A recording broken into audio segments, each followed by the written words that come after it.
Come ride the little train that is rolling down the tracks to the junction. Forget about your cares, it is time to relax at the junction. Lots of curves, you bet, and even more when you get to the junction. Petticoat Junction. There's a little hotel called the Shady Rest at the junction. Petticoat Junction. It is run by Kate. Come and be her guest at the junction. Petticoat Junction. And that's Uncle Joe. He's a moving kind of slow at the junction. Petticoat Junction.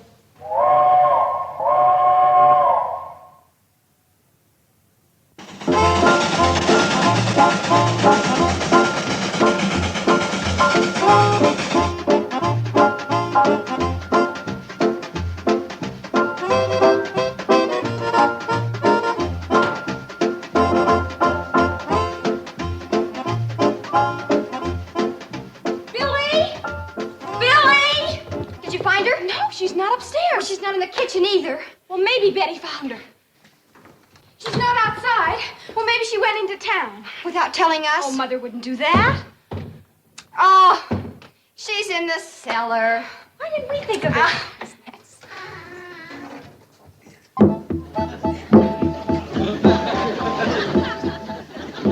All right. Who hid my Indian? Uncle Joe, we're worried. We can't find Mama. Now you know how I feel when you hide my Indian. Oh, Uncle Joe, this is serious. I don't know where We've looked all over the house. All right. Stop chattering like a nest full of baby blue jays. Your ma went to town. She left a note. What does it say? Nothing, just that she went to town. But I'm worried. Me too. So am I. What about? Well, Mom didn't sleep a wink last night. We heard her walking the floor all night long. And she didn't eat a bite of breakfast. I'll bet she's still worried about the train, Uncle Joe. Afraid the railroad's gonna scrap it. Relax. I took care of that railroad man. He wouldn't dare scrap the Hooterville Cannonball. Has anyone heard the train this morning? No, I haven't. I haven't either. Then Mother must still be at the track waiting. Come on. Let's go.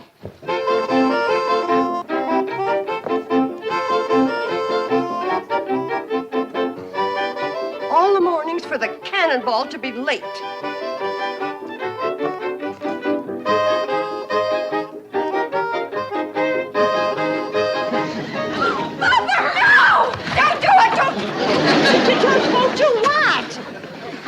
For the Cannonball. It's 2 hours late. Mother, do you think the railroad has scrapped it? Of course not. There's nothing to worry about. Then why were you awake all night? I was reading. Walking the floor? If I read in bed, I fall asleep. Mother, you're worried about the train. Oh, I am not. Well, you didn't eat a bite of breakfast. Of course I did. I had coffee and buttered train. Toast.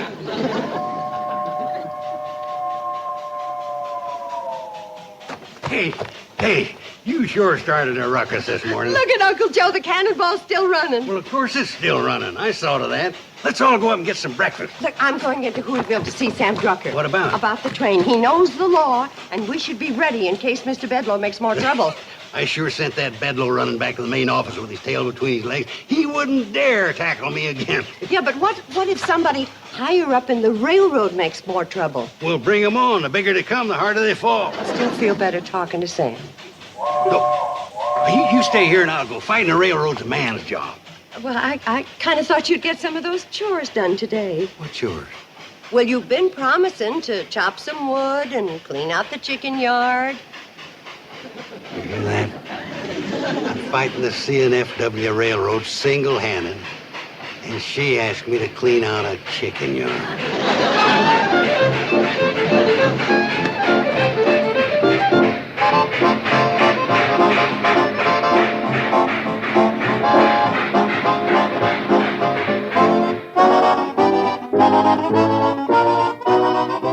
Bedloe, you had a job to do, and you didn't do it. But Mr. Curtis... What do those rubes do to you back there? You used to be the best hatchet man this railroad ever had. Now look at you. You couldn't chop your way through a watercress sandwich. Mr. Curtis. Don't just stand there. Start lying. Yes, sir. Well, Chief, I saved this line at least $150,000. If we junked the Hooterville Cannonball, those people were going to sue us for damages. Let them sue. Why do you think we're overpaying our lawyers? Gentlemen, I tell you the Hooterville Cannonball is through. But it's such a quaint little train. The CNFW doesn't have room for quaint little trains. Now, if we hook up the main line from Hooterville, extend the branch from Pixley to our existing track, we can cut 30 minutes from the schedule of the Fenton City Flyer. 30 valuable minutes. And that means money in the bank for the CNFW. But, Chief, you can't send the flyer through that valley. There are too many curves. We'll straighten them. And the trestle that connects with the branch line is absolutely ruined. The others are too narrow and old. We'll build new ones out of concrete and steel. But the right-of-way is full of hills. We'll level them. And swamps. We'll fill up the swamps with the hills. Gentlemen, we'll send our diesels through there so fast, those Hooterville hicks will think they're living on a launching pad. Now, I will have a full report for you by the end of the week. I am going into that valley incognito and make a personal survey. But Mr. Incognito, Mr. Bedloe. You see, that's where you made your mistake. You told them who you were, and they ganged up on you.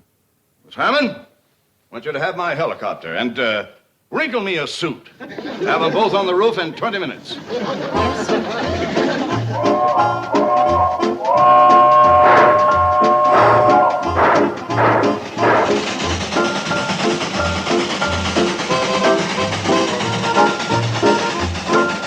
According to Sam Drucker, all we can do right now is lay low and let the railroad make the next move. Sam's a smart fella. He says to expect trouble, though, especially from the president. Remember how mean Mr. Bedloe was? Honorest man I ever met. Well, from what Sam's heard, the president of this railroad makes Mr. Bedloe look like a Sunday school teacher. Floyd, look. It's a heliocopter.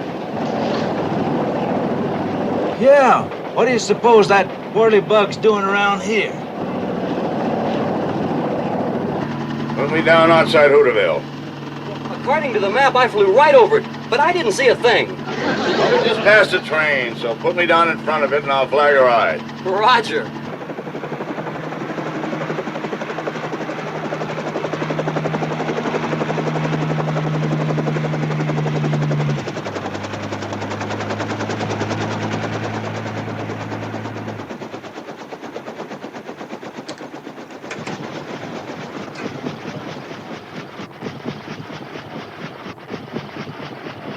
Don't forget now, I'll be waiting at Hooterville, ready to be picked up Friday noon.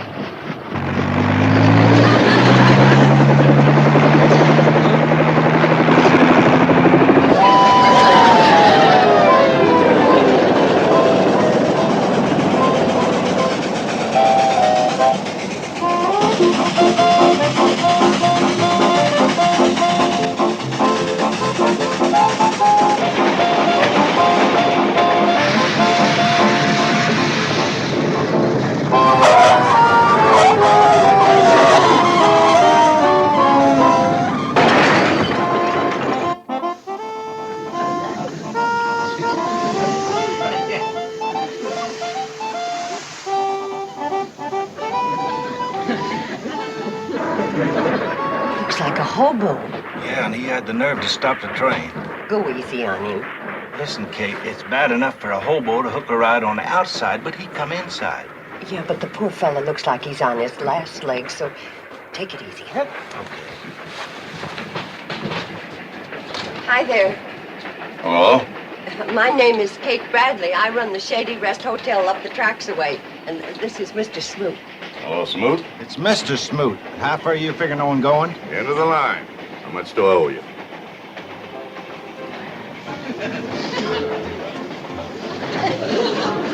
Well, my secretary must not have put any money in these clothes. I've got money. Sure you have. Sure you have.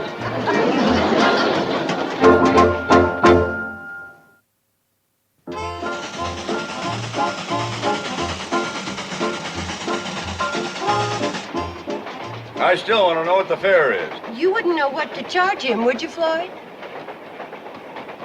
No, I wouldn't. We never stopped where we picked you up before. Hi.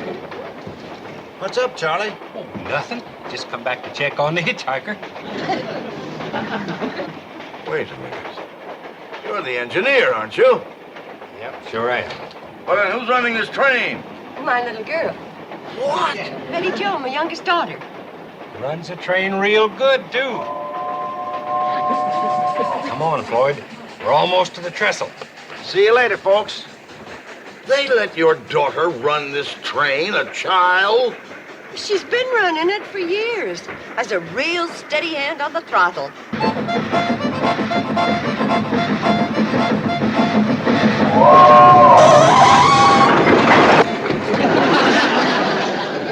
Her braking could stand improving. What are we stopping here for? Morgan Creek Trestle. We always stop here this time of the year. Why? Come on, I'll show you. We're going to be here a spell. Well,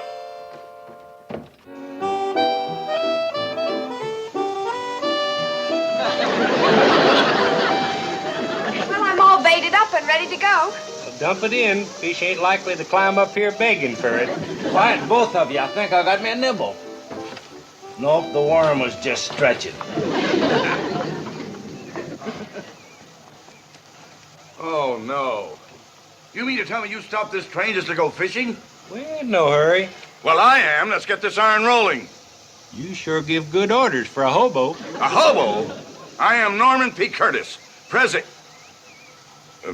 a hobo. Well, if you don't intend staying one, there's no shame in it. Would you like to try my pole? Oh, no, thanks. I'm not much of a fisherman. Well, you never know till you try. Go ahead. Well, all right. But I'm not very good at it. Ooh, I wouldn't say that. I think you got something already. Either that or Betty Jo's using a mighty heavy worm. By George, I have. I've got a fish.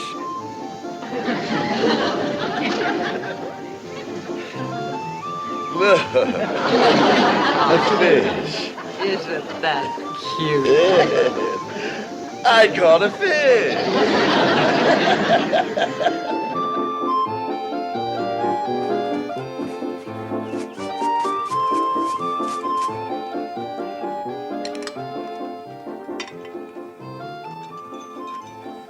I haven't had a meal like this in years.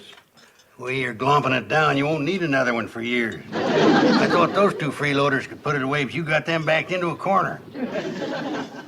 What do you mean, freeloaders? We give value received. Well, all of you ride on our railroad for free. Oh, they do? Well, I'd like to hear more about that later. Yes, Kate and the girls and Uncle Joe and... Here you are, Mr. Curtis. The piece de resistance. Oh, Mrs. Bradley, I don't think I have room for anything more. Oh, you're just being modest. The way you pack it in, you could give stuff and lessons to a silo. You'll have room, all right. Regarde. Poisson a la Curtis. My fish. Where? Right there under that sprig of parsley.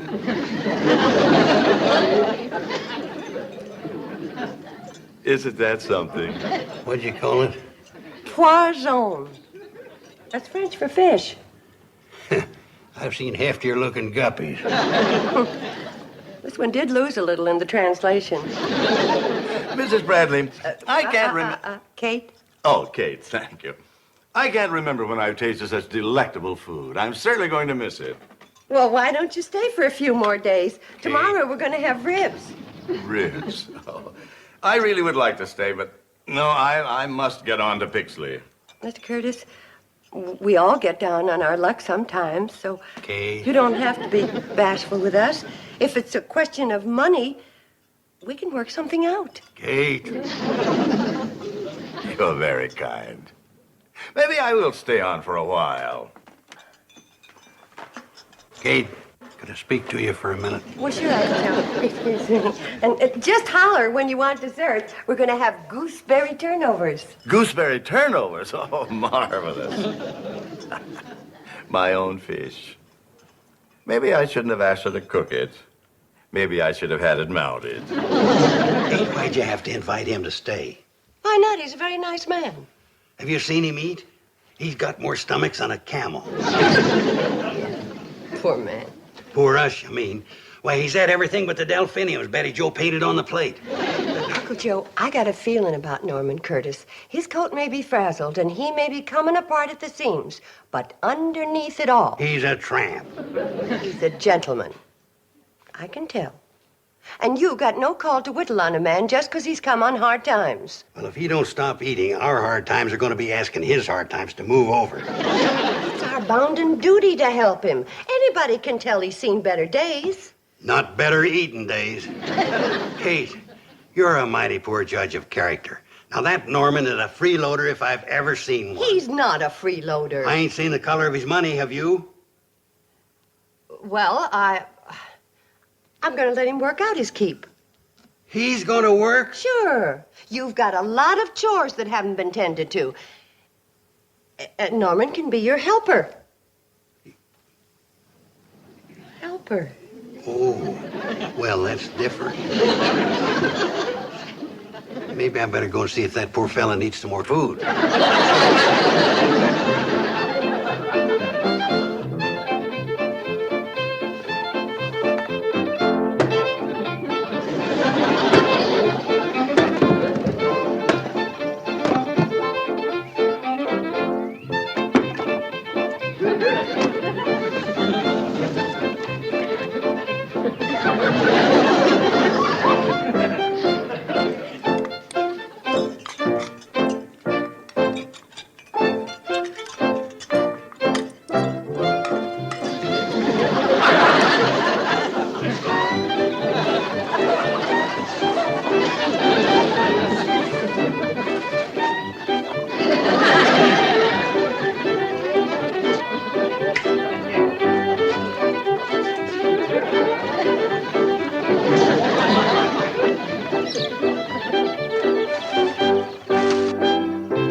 To the loveliest lady I've ever known.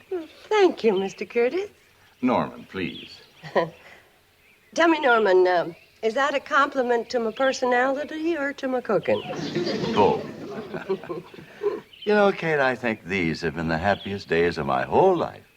Maybe it's because you've been doing something. Well, you have been keeping me busy. I haven't chopped wood in years. But you need a steady job. You're right. And when I leave here tomorrow, I'm going to the main office of the CNFW Railroad. And ask them for a job. Any kind of a job. Oiling, wiping, walking track. Why, with your brain, you could work up in no time. You really think so? Oh, yes, Norman. You got it in you. You set your mind to it, and in 5 or 10 years, you'll go right to the top. I'll be so proud. I'll point at you and I'll say, "That's my friend, Norman Curtis, station master." Well, let's not aim our sights too high. Mr. Curtis, any special song you'd like to hear? Yes. How about Apple on a Tree? I don't think we know that one. Billie Joe, do we know Apple on a Tree? No. We don't know that one. Oh, that's the finest song you ever heard. Here, give me that thing.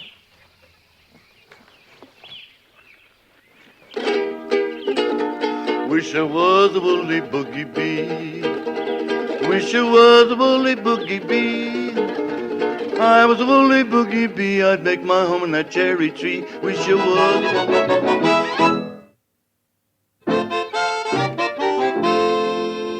Your president did not fire blank cartridges in Hooterville. I did not permit mawkish sentiment to influence my decision. Well, I'm sorry, Chief. I must have been hypnotized. Well, when do we go back to work up there? On what? Well, like you said, to hook up the branch line with the Fenton City Flyer. What are you talking about, Bedlow? We can't send that flyer through that valley.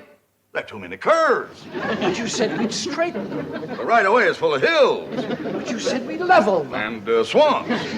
That's where you said you'd put the hills. Well, there are too many swamps and not enough hills. And furthermore, the main trestle is completely wrecked. All the others are old and narrow. They're good for nothing but fishing. But you said we'd build new ones out of concrete and steel. What's the matter with you, Bedlow? Are you trying to bankrupt this railroad? Your entire idea of modernizing that branch is unfeasible, ill-advised, and unpatriotic.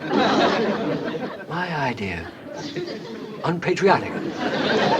Gentlemen, I am leaving immediately to try and straighten out the mess created by our ambassador of goodwill, Mr. Bedlow here.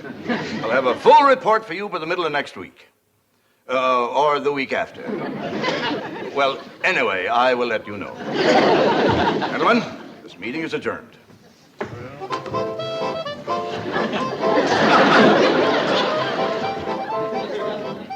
Oh, Miss Hammond, dear. If you have a moment, would you please get my helicopter and my wrinkled suit?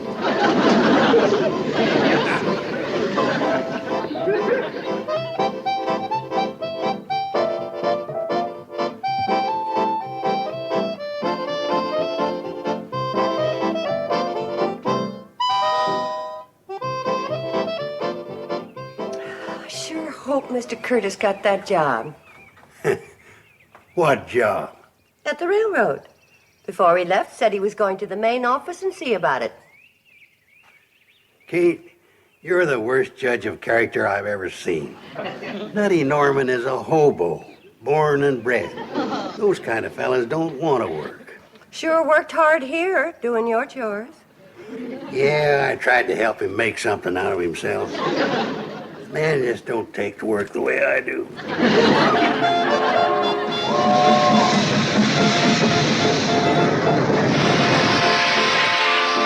Thanks for the lift, fellas. Oh, and I see you at lunch tomorrow? You'll see us for supper tonight. The way you eat, there won't be no tomorrow.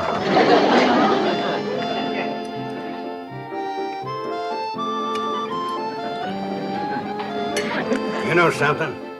You're the first man I ever seen could get sparks out of a knife and fork. Now, Uncle Joe, leave him be. He feels bad enough not landing that job. Yeah, it's ruined his appetite. He's just as well off not getting in with that CNFW outfit. Yeah, I hear they are all a bunch of nuts. That's the case. Nutty Norman ought to be president. Now, that's enough.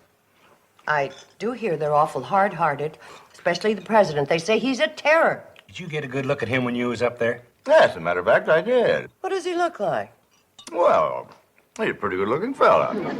And rather nice when you get to know him. You're as poor a judge of character as Kate. That skunk's trying to scrap our railroad. Oh, well, wait a minute. It isn't altogether that skunk's fault, the president's fault. As a matter of fact, he wants to save your railroad. He does? Yes, he really does, Kate. But you see, he's accountable to a board of directors. And they are accountable to the stockholders and, well, you know stockholders. Well, when the fiscal year terminates, they want those net profit dividends to be commensurate with Norman. When you try to talk business, you're pathetic. Stick to eating. That's what you do best. You don't sing bad. Speaking of that, let's all go outside and do some singing. We've got a surprise for you, Mr. Curtis. Oh, really? I wish I was a woolly boogie bee. I wish I was a woolly boogie bee. If I was a woolly boogie bee, I would make my home in that old cherry tree. I wish I was a woolly boogie bee. Yeah, doing our song.